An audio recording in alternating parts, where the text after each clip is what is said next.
दोस्तों, स्वागत है आपका अपने YouTube चैनल SMS एजुकेशन पर। आज क्लास 10th का सेकंड चैप्टर बहुपद पढ़ते हैं। तो देखते हैं बहुपद क्या होता है। आप लोगों ने अलजेब्रिक एक्सप्रेशन पढ़ा होगा। अलजेब्रिक एक्सप्रेशन मतलब जैसे मैं अलजेब्रिक इक्वेशन कोई लिख दूं, जैसे यहाँ पर मैं लिख दिया 2x² + 3x + 5 मैं लिख दिया।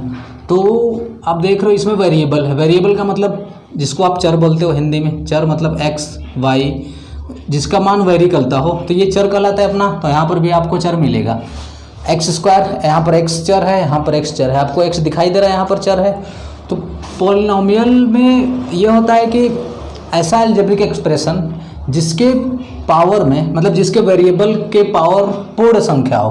पूर्ण संख्या मतलब जैसे आप जानते हो, पूर्ण संख्या पढ़ चुके हो कि पूर्ण संख्या होता है 0 1 2 3, यहाँ कहाँ तक होता है, अनंत तक पॉजिटिव होता है। ठीक है, तो अनंत तक ये पॉजिटिव होता है। तो कोई सा भी अलजेब्रिक इक्वेशन ले लेंगे, कोई सा भी, उसमें क्या होना चाहिए, बस उसकी पावर में ये पूर्ण संख्या होना चाहिए।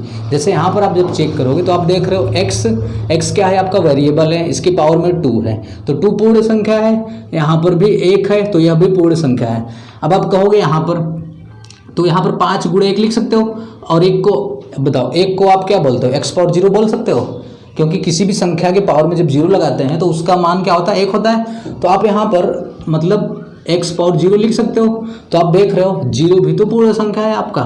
इसका मतलब यह जो समीकरण दिया गया है, यह जो दिया गया है, यह एक बहुपद है, यानी पॉलिनोमियल है। तो आप अब इसको इस तरीके से परिभाषित कर सकते हो, मतलब इसका डेफिनेशन दे सकते हो। कैसे मेरे प्यारे दोस्तों, तो यहाँ पर हम देख रहे हैं इसका इस तरीके से आप इसको डिफाइन कर सकते हो। कोई अलजेब्रिक एक्सप्रेशन जिसके वेरिएबल यानी चर, ठीक है, जिसके वेरिएबल की घात एक पूर्ण संख्या हो या फिर होल नंबर कोई पूर्ण संख्या बोलते हैं, बहुपद कहलाता है। अभी मैंने आपको एग्जांपल दिया भी, आप यहाँ पर नहीं लिख लिया था 3x² + 2x + 4, कुछ भी लिख सकते हो आप। मतलब अलजेब्रिक एक्सप्रेशन कोई सा भी अलजेब्रिक इक्वेशन होना चाहिए। तो आप यहाँ पर देख रहे हो x की पावर में 2 है, x की पावर में 1 है। यहाँ पर आप यहाँ पर गुणा में x⁴0 लिख सकते हो, क्योंकि x⁴0 का मान 1 होता है, और 4 का गुणा 1 में करोगे तो 4 आ जाएगा। इसका मतलब आप देख रहे हो 2 और 1 और 0, ये क्या है, पूर्ण संख्या है। और मैं आपको बताया भी था यहाँ पर कि जो पूर्ण संख्या होता है 0 1 2 या कहाँ तक होता है, इनफाइनाइट तक, यानी प्लस में होता है। तो इस तरीके का आपको कोई सा भी अलजेब्रिक इक्वेशन देगा और उसके पावर यानी उसका वेरिएबल, उसके वेरिएबल की घात अगर पूर्ण संख्या होगा तो वह पॉलिनोमियल कहलाता है। अब आप इस तरीके से भी देख सकते हो, ये दिया हुआ है क्या, बहुपद लिखा हुआ है। तो यहाँ पर आप अगर इसको 2 भागों में तोड़ोगे तो ये मिलेगा आपको बहुपद। बहु का मतलब बहुत यानी कई, पद का मतलब टर्म बोलते हो या फिर पद बोल सकते हो। इंग्लिश में यहाँ पर जैसा कि दिया हुआ है पॉलिनोमियल। तो पॉली का मतलब होता है कई या फिर मेनी बोलते हैं, नोमियल का मतलब ये होता है टर्म या फिर पद बोल सकते हो, उसको टर्म बोला जाता है, ये होता है। तो जिसमें कई सारे पद हो वह बहुपद कहलाता है। और दूसरा कंडीशन ये है जिसमें कई सारे पद हो प्लस ऐसा अलजेब्रिक इक्वेशन जिसके वेरिएबल की घात क्या होना चाहिए, पूर्ण संख्या होना चाहिए। तो आप देख रहे हो, मैं कोई अगर दूसरा एग्जांपल लिखूं तो आपको x³ + 2x² + 3x + 4 आपसे पूछा जाएगा कि क्या यह पॉलिनोमियल है कि नहीं, आपसे पूछा जाएगा। तो आप क्या देखोगे, यहाँ पर आपको वेरिएबल देखना है। वेरिएबल कौन सा वेरिएबल है, आप देखोगे x की पावर में 3 है, सबका देखना होगा इस एक्सप्रेशन में या फिर इस इक्वेशन में। जहाँ पर x होगा वहाँ पर आपको देखना होगा, मतलब वेरिएबल। तो x की पावर में 3 है, 3 क्या है, 3 पूर्ण संख्या है। और यहाँ पर x की पावर में 2 यह भी पूर्ण संख्या है, x की पावर में 1 यह पूर्ण संख्या है। इसका मतलब यह जो भी एक्सप्रेशन दिया है, यह एक्सप्रेशन एक बहुपद है क्योंकि इसके पावर में क्या है, पूर्ण संख्या है। यहाँ पर अगर मैं यहाँ पर आपको ये लिख देता, ये लिख दूँ कि आपको ये बताना है x + 1/x, ये लिख दिया मैं x + 1/x। और आपसे अब मैं पूछूं क्या यह बहुपद है कि नहीं, तो अब आप कहोगे, पहले इसको सॉल्व करोगे कि x प्लस, जब यहाँ पर x पावर में 1 देख रहे हो तो इसको जब ऊपर ले जाते हो तो आप कहोगे x पावर में -1 हो जाता है, माइनस ऊपर चला जाता है। तो आप देख रहे हो यहाँ पर तो x पावर में 1 है, पूर्ण संख्या सही है, 1 है, x पावर में ये -1 है, तो ये -1 तो पूर्ण संख्या होता नहीं है। यहाँ पर आप देख रहे हो पूर्ण संख्या माइनस में होता नहीं। तो इसका मतलब कि यह जो अलजेब्रिक एक्सप्रेशन दिया है यह बहुपद नहीं है। क्या है, ये बहुपद नहीं है। अब जैसे कुछ और एग्जांपल ले लेते हैं, इसको मिटा दें। जैसे मैं आपको कोई नंबर लिख दूं, यहाँ पर मैं लिख दिया 5 और आपसे पूछ दिया कि क्या यह बहुपद है कि नहीं। तो अब आपको क्या चेक करना है, आपको देखना है कि इसमें जो वेरिएबल है, वेरिएबल के पावर पूर्ण संख्या होना चाहिए। तो पहले तो आपको दिखाई दे रहा है इसमें कोई वेरिएबल है नहीं, लेकिन आप इसको 5 को ऐसे लिख सकते हो, 5 गुणे 1 लिखोगे तो 5 ही आएगा। और 1 का मान पता है कि 5 गुणे x, 1 को लिख सकते हो x पावर 0, सही है, 1 को x पावर 0 लिख सकते हो। तो यहाँ पर x पावर 0, तो बताओ क्या x पावर, ये मतलब 0 जो है, पावर में जो 0 है यह एक पूर्ण संख्या है। जब यह एक पूर्ण संख्या है इसका मतलब कि यह भी एक क्या होगा, बहुपद होगा, है ना। अब मैं यहाँ पर लिख दिया -7 और पूछ दिया कि -7 बहुपद है कि नहीं। तो वही कंडीशन आप यहाँ पर भी कहोगे कि -7 को हम ये लिख सकते हैं -7 x पावर 0, -7 गुणे x पावर 0 लिख सकते हैं, क्योंकि x पावर 0 का मान 1 होगा और फिर 7, अब इसको सॉल्व करोगे तो -7 आएगा। इसका मतलब कि -7 भी एक बहुपद होगा, है ना। तो इस तरीके से आपको कोई सा भी नंबर दे देगा वह क्या कहलाएगा, एक बहुपद कहलाएगा। जैसे मैं दे दिया 8 बहुपद है कि नहीं, तो आप कहोगे हाँ 8 बहुपद होगा, क्योंकि हम 8 को भी लिख सकते हैं 8x पावर 0, -9 दे दिया तो 9 को भी लिख सकते हैं 9x पावर 0, ऐसे आप लिख सकते हो। इसका मतलब कि कोई भी नंबर होगा वह बहुपद होगा, ठीक है। और ऐसे बहुपद को हम बोलते हैं कांस्टेंट पॉलिनोमियल। क्या बोलते हैं, कांस्टेंट पॉलिनोमियल। ये है आपका कांस्टेंट पॉलिनोमियल। तो अब आपके मन में एक क्वेश्चन ये आ रहा होगा क्या कि कोई सा भी नंबर हमने लिखा वह तो बहुपद हो गया, कांस्टेंट बहुपद। अगर मैं 0 लिखूं, अगर मैं क्या लिखूं 0, तो अब आप कहोगे कि 0 भी कांस्टेंट बहुपद होना चाहिए 0। तो सही बात है कि हाँ 0 को हम लिख सकते हैं कि 0x पावर 0, यानी 0 गुणे x पावर 0, और 0 का गुणा किसी संख्या में करते हैं तो 0 आ जाता है, इसके बराबर आ रहा है। इसका मतलब कि यह बहुपद है कांस्टेंट बहुपद, मतलब यह है यहाँ पर कांस्टेंट बहुपद इसको बोल सकते हैं। लेकिन ये आप बताओगे कि ये 0 है तो हम 0 गुणे x पावर 1 भी तो कर सकते हैं। क्यों, क्योंकि जब हम 0 का गुणा इसमें करेंगे तो 0 आएगा। और मान लो आप ही लोग कहोगे कि 0 इंटू x पावर में 2 करेंगे तब भी 0 का गुणा इसमें करेंगे तो भी 0 आ जाएगा। अब अगर मैं 0 यहाँ पर लिखूँ 0 गुणे x पावर 3, तब भी गुणा करने पे क्या आ जाएगा, 0 आ जाएगा। तो आप देख रहे हो इसका पावर क्या होगा, इसका पावर 1 हो गया, यहाँ पर 2 हो गया, यहाँ पर पावर में 3 हो गया। तो जब वहाँ पर अभी जब हम ये जो बहुपद है, बहुपद के टाइप्स यानी प्रकार के बारे में जब हम बात करेंगे तो वहाँ पर ये घात के आधार पर चलता है। जब घात के आधार पर चलेगा तो वहाँ पर आपको बताया जाएगा, अभी जब उसका तो वहाँ पर बताया जाएगा ये 1 है 2 है 3 है, तो वहाँ पर ये अलग अलग मिलने लगेगा। जब ये अलग अलग मिलने लगे, मतलब एक घात है तो इस तरीके से एक घात के आधार पर, मतलब एक घात पर बांटा गया है 2 पर और 3 पर, तो ये अलग अलग है। तो ये 0 को एक अलग से नाम दे दिया गया है 0 पॉलिनोमियल। 0 पॉलिनोमियल बोल सकते हो आप इसको,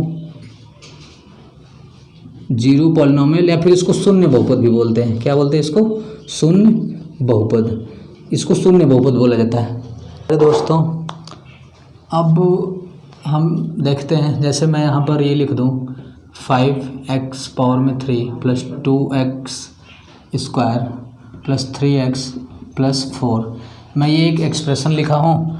अब मैं अगर आपसे पूछूं ये बहुपद है कि नहीं पॉलिनोमियल, तो आप कहोगे यहाँ पर वेरिएबल x है, x का वेरिएबल 3, यह क्या है, एक पूर्ण संख्या है। x का वेरिएबल 2, यह भी एक पूर्ण संख्या है। x का वेरिएबल 1, यह भी एक पूर्ण संख्या है। इसका मतलब कि यह जो एक्सप्रेशन दिया, तो आप यहाँ पर देख रहे हो कि यहाँ पर जो वेरिएबल है वेरिएबल पूर्ण संख्या है, मतलब कि यह क्या है, बहुपद है। तो अब मैं यहाँ पर पूछूँ कि इसमें ये बताओ कि कितने पद है, तो आप कहोगे 1 2 3 4। तो इसमें कुल पद यानी टर्म, पद को क्या बोलते हैं, टर्म। कुल कितने टर्म हैं, तो आप कहोगे 4 टर्म हैं।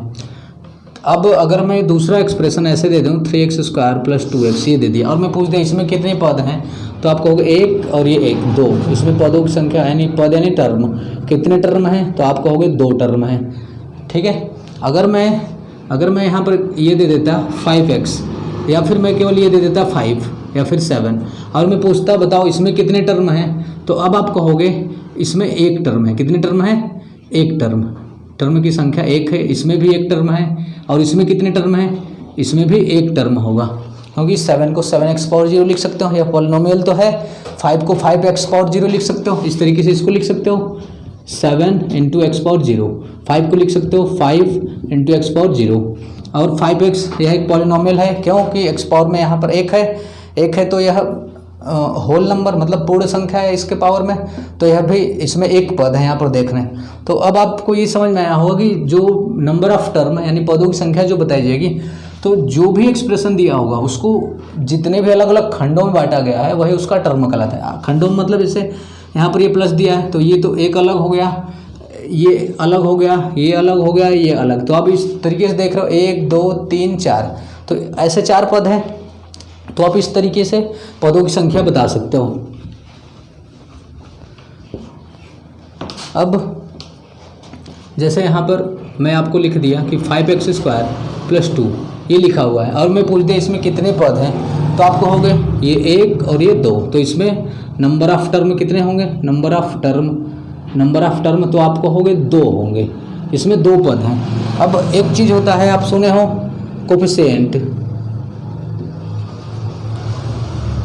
ये होगा गुणांक बोलते हैं इसको हिंदी में, गुणांक, और इंग्लिश में बोलते हैं कोफिशिएंट।